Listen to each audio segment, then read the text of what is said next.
Hello, friends, and welcome to the Fantasy Football Rumors Podcast. I'm Tom Downey. Alongside me is Mitchell Renz. Mitchell, I am back from Cabo. Dude, you're back. Yeah, I'm tanner, too. No tan line, Tom. That's what my buddy Derek told me. D-Bro, I believe his name is on Twitter. I don't know if that means that I don't tan at all or that I wasn't wearing clothes to prevent me from not tanning. Yeah. See, now you're thinking. I wore clothes. Oh, it's too bad. Too bad. And unfortunately, we have our clothes on here. And if you guys like the fact that we have our clothes on, please give us a 5-star review. I don't know. That was your weirdest transition you've ever made. We do what we can here. Seriously, guys, if you guys like the show, please drop us a 5-star review on iTunes. Please follow us on Twitter. I'm Mitchell Renz 365. That's What Going Downey. Way easier to say than Harris or what Sportstein or Steen, whatever the hell his handle is. But Harris, thank you for joining us. And I will say Harris might have to be joining us again this week. Now you're going out of town. I'm going out of town. I'm going to go visit the fam because I got to work on Christmas. But Tom, first quick note here. What are we sipping on here? Because you poured the beers today. I poured the beers today. This is from Abita Brewing Company. It's the Purple Haze lager. Very, very good. That's why I like it. Raspberry lager. It's phenomenal. I encourage anybody to try it. Also, Tom, drastic difference from all the Corona and margaritas I drank.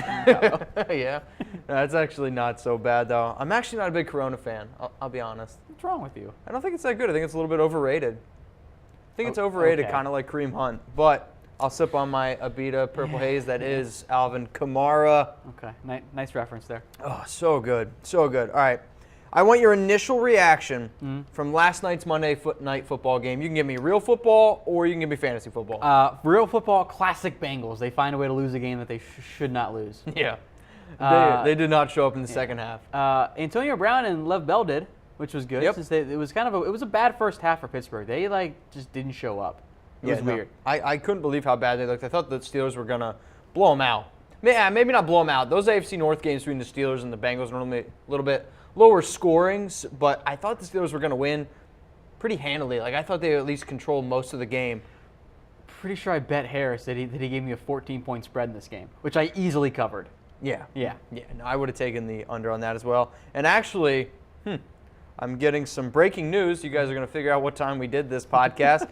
Juju Smith-Schuster has been suspended for one game, so chances are when you listen to this, this will not be breaking news to you. Yes, you will know at this point, but it's news to us, so we're going to discuss it here for a little bit. Look, I think this helps Martavis Bryant, maybe. Yeah, no. Not that you really want to be playing him and trusting him, but I mean, it makes him the clear-cut number 2, a role that Juju had taken from him. Yeah, I mean, the last time Bryant was in that role, 4 catches, 40 yards, and a touchdown, and do you know who the Steelers play this week? It's escaping me right now. Pretty sure it's the Ravens. Pretty sure it's the Ravens. Well, the Ravens secondary is good, even though they did just lose Jimmy Smith, which is a huge loss for that defense. But that being said, I mean, this is not really it's not really a guy that I really truly want to trust in my first week of fantasy playoffs. Tom, I got 3 fantasy football rumors for you. I got fantasy, believe it or not, 2 of them, and then we're going to get into some waiver wire. So it's week 14, guys. Fantasy football playoffs. I made it to the next round in the Scott Fishbowl. Pretty proud of myself there. Nice. I did. I think I'm in the final 60 now. Nelson Aguilar helped you out big this week. Oh, yeah, yes, he did. He bailed you out. And Gronk, but I won't be able to use Gronk either. You might be hearing about that later. That's not good for you. Guys, if you're just checking out this show, you should also check out our NFL Daily Show that we're going to do at 6 p.m. Eastern Time tonight, so you guys can go on Facebook, check that out. I'm interviewing Sigmund Bloom, and he's also going to give us answers to our 3 fantasy football rumors, so you guys don't want to miss that. First one I got for you, Tom. What is Josh Gordon's fantasy value in the fantasy playoffs? All of it. Play him. Just play him. I don't care. You're playing Josh Gordon. You see how good he was this week? And do you realize how many times that DeShone Kizer missed him? Yeah, no, I get that. Like Josh Gordon could have had 120 yards in this game, easily. if Kizer didn't airmail him 3 different times. Was it 4 catches, 80-something yards? 4 catches, 80-something yards on 11 targets. It was only the second time. I think it was only the second time this season though that Sam Shields gave up more than 60 receiving yards. I think the other guy was Hayward. Or Hayward. That's Hayward. it. Wrong older Packers corner. Yeah, right. Yeah. My bad. But regardless, there you go. Gordon came back without playing, and I thought he looked really good. Flash Gordon's back, baby. He looked really good. I feel so good I took him in my dynasty, even though I'm out of contention and I'm actually tanking, which is good. I haven't played a defense all year. The past couple of weeks, I've just been I forgot to check my lineup. Wow, sounds like the Chiefs the last few weeks. It is. But oh, nice. yeah, thanks, man. Nice burn. All right, fantasy football rumor number 2 I got for you. Wish I could read the lettering a little bit bigger. Who is your top waiver wire priority this week? Mike Davis, Peyton Maybe. Barber, like one of those two guys. Like, I'm probably not going to start and play anyone outside of unless I'm desperate for a tight end because I have Gronk or I'm streaming defenses again. Yeah, no, I think it's interesting because I think right now is the time where I don't know if I necessarily want to stream for the entire playoffs. Like I've gotten that question a lot on Twitter. Who am I picking up to help me win the playoffs? And I don't know if there's really any guys on the waiver wire this week who I'm really going to trust help me win my playoffs. So I'm going to go about it in the realm of who's going to help me win this week. And the guy that I really like this week is a quarterback stream. If I'm a little bit thin at quarterback and it's Jimmy Garoppolo going up against the Texans, you're going to hear us talk about him in a little bit, that's for sure. Tom, last fantasy football rumor I got for you. Are you a believer in the old saying, play your studs? So I've heard that multiple times this week on numerous fantasy football podcasts, and I've seen it on Twitter that you play your studs. Last week, Julio Jones, 2 catches, 24 yards against the Vikings. Yeah, he laid an egg for you. It all depends on what your other options are. Okay. So it's never black and white, but I typically start my studs. Honestly, if I have Julio Jones, I am playing him every week. If I lose because Julio Jones does nothing, so be it. Am I going to play Kenny Stills or Julio Jones? Yeah, Stills had a great game. I'm not going to be you know what, I got to play Stills over Julio. And if it happens again, Stills has a good game, Julio does it, I'm going to say, you know what, too bad. I'm never going to consider that. No, I'm playing Julio. And I agree with you. I'm in the realm of start your studs unless it's close enough. But to me, a guy like Julio Jones, you don't sit. And so far, a guy that I've been very wrong on is DeAndre Hopkins. He's been studly, and I'm going to play him. And I would encourage you guys to play him too because he's proven me wrong. That's for sure. But I'm also a believer. Play your studs. It's the fantasy playoffs. There's probably a good reason why you're even in the playoffs. Mm-hmm. So reward those guys and play them. All right, Tom. 2 fantasy, believe it or not, for you. Believe it or not, Tyreek Hill has 6 touchdowns this year, all of which have come on the road. I only know this because you showed this to me, and yeah, he does. Oh wow, I did. Yeah, you showed it to me on Sunday. Wow. You ruined it. I have a horrible memory. So 1 for 1, welcome back. I have a horrible memory. Well, I think it's interesting because Tyreek Hill this season, 22 catches at home, 37 catches on the road, but it's 190 yards at home, 720 on the road, and 6 touchdowns. I just don't get it. We talk about splits for quarterbacks like Breeze, Roethlisberger. Big Ben, yeah. Home and road splits. This home and road split for Tyreek Hill doesn't make any sense. It's just ridiculous. I've never seen a split like that. I don't get it. Tyreek Hill to be on the road where he plays better. It just. Yeah, that's what I mean. Maybe it's because of the defense. That's the only thing I can come up with. Regardless, I got nothing. Fantasy, believe it or not, number 2, Tom. Believe it or not, Keenan Allen has had at least 10 catches, 100 yards, and 1 touchdown in 3 straight games. I love Keenan Allen. He's carrying me in my PPR league. He has. You know for a fact. Keenan Allen has been balling. So you know for a fact that he has over 10 catches. No, I was in Cabo for a week. I don't remember if Allen scored. All I know is he had a lot of fantasy points each week. So what's your answer? Yeah. Yeah? Mm-hmm. Believe it or not, Keenan Allen is the first wide receiver in NFL history to have 10 catches, 100 yards, and a touchdown in 3 straight games. It's a fact, and that's how good Keenan Allen's been. Greatest buy low call ever for me. So far, it has been a phenomenal buy low call. But here's my question I got for you, because I saw it on Twitter, and I was, oh man, it made me think. Yeah. Right now, rest of the season, fantasy playoffs, Julio Jones, Keenan Allen. Who you starting? Mitchell, we just had this conversation, and I said to start your studs. So start your stud. And you're starting Keenan Allen. Mm-hmm. Yeah. Oh, man, he's on fire. So, play him every game. Luckily, when I was listening to a podcast, and they were talking about that exact same question.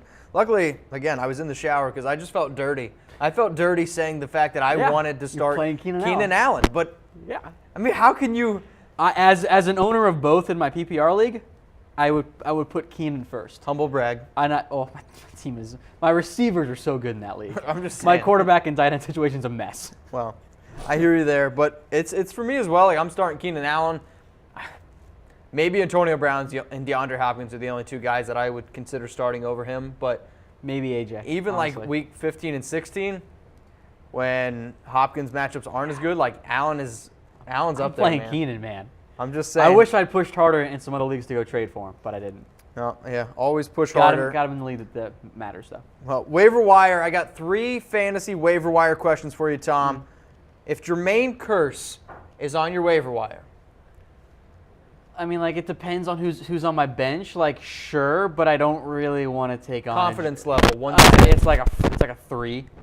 Like, I mean, whatever. Like, I'm sure that I've got better options than Kearse right now, so Okay. I'll probably look at a more important position or a different stream option. So he's had over 100 yards in Like, 2 straight games. He's definitely worth adding, but are you going to plug in and play Jermaine Kearse right now? Maybe as a flex, but it's See, not I'm something. See, I'm not. It's not something I'm going to be confident about. I'm just saying, if he's on your waiver wire, I think he's maybe a guy to at least consider. I think that's fair. Maybe a guy to consider. I don't know if I would go out and start him, though. Again, this is the time of the fantasy playoffs where I really don't want to pick up a guy on my waivers and play him unless I am just absolutely desperate. But maybe you're super thin at receiver and yet you were playing Juju Smith all year, at least as of late, and now he's suspended and you need a quick fill-in. Kearse could be that guy, but he's not a guy that I really trust going forward. quick fill-in, Jermaine Kearse. All right, man, next waiver wire guy I got for you is a name you mentioned earlier. It's Mike Davis of the Seahawks. You know, I liked him coming out of college. I thought he was going to be better. He with looked the good. I liked him. I thought he was going to do more with the 49ers. He really didn't do anything there. And now in Seattle, by virtue of attrition, he is now the go-to guy. That's a Look, word. he's going to be the Seattle halfback. He's going to put up okay numbers if he scores, so he'll be a RB2 or something for you. He's definitely worth adding because he is a de facto starting halfback. So definitely pick him up, but I don't know if he's a guy I'm going to play. Okay. Yeah, I don't. There's been like different stories that I've been hearing out of Seattle about all their running backs and who the heck's going to play, and I don't know who to pick. They don't know. But that's It's a what I mean. mess. I don't know who it is, but I don't think I want Mike Davis. Like, he looked really good, but who's their guy from Oklahoma State that's getting ready to come back? Chris Carson. Chris Carson. Apparently he looks unbelievable at practice. Like, apparently he looks 100% healthy, and Carson was a guy who they chose over Davis earlier in the year. I'm worried if he comes back, it's going to be Chris Carson again. That's fair. So, like, I'll be honest, guys, I'm not really crazy about the whole Mike Davis thing. It's probably going to be a guy that I don't pick up, but does he have the upside on the Seahawks offense, who I think actually played extremely well against the Eagles, beating them on Sunday Night Football? But for me, Mike Davis is not a guy that I really want to trust. Last waiver wire option, my quarterback stream of the week, Jimmy G. Jimmy G, where's he rank among quarterbacks this week for you, Tom? It's a great matchup, and he was solid in terms of yards and completions. He didn't really score. They settled for the field goal. Had they not settled for that and had to score, I think they would have scored. So, kind of cheating a little bit there. But look, I like him. I think he's probably around 15, somewhere in that range for me. He's not a must start. He's not going to be I'm going to pick him up to start him over somebody else solid. But if you've been streaming with guys like Tyrod Taylor and so on all year, I think he's a great option. Okay. So I think he's worth picking up and playing. I just don't know if you're going to need to do that. So I'm in a league. I know I've mentioned my 2-quarterback league before where You need him. Yeah, well, I need definitely him. do. I mean, again, I'm hoping Aaron Rodgers comes back week 15. And if you're a guy who's held on to Aaron Rodgers and you don't really have another solid quarterback option, I think Jimmy Garoppolo is a guy you can look at the waiver wire going up against the Texans, who have given up the most fantasy points to quarterbacks. I think it's a safe plug and play to hopefully get you to that bridge that is Aaron Rodgers. He, I think, is the number one stream option this week, and I think Yes. fairly easily. And Yes. I'm not streaming quarterbacks right now, so maybe that's why I'm taking this approach. But I know you are because of some injuries there. Yep. Yeah, Jimmy G, I think is a great choice because I'm a big fan of his. I like him a lot coming out of Eastern Illinois. He is Tony Romo 2.0. That's who he is. Oh, wow. That's who he is. That's a hot take. And if you guys want to hear our hot take on Aaron Rodgers coming up next Fantasy Football Rumors podcast, you guys are going to have to listen to that one that comes out Wednesday, which will be my last one of the week, unfortunately, because I'm going home. When are you back again? I think I'm coming back Monday. Okay. Monday, so All right, I'll be cool. here for our party. Don't worry. Oh, nice. That is a party. I forgot about that. Right? We got a party here at Chat Sports. Guys, if you guys like the show, if there's any fantasy football rumors that Tom and I didn't answer, hit us up on Twitter, Mitchell Renz 365. What going Downey? Please follow Chat Sports on Instagram and Twitter at Chat Sports, and please throw us a like and follow on Facebook. Tom, anything else for these guys? That'll do it for us, and you guys stay classy out there.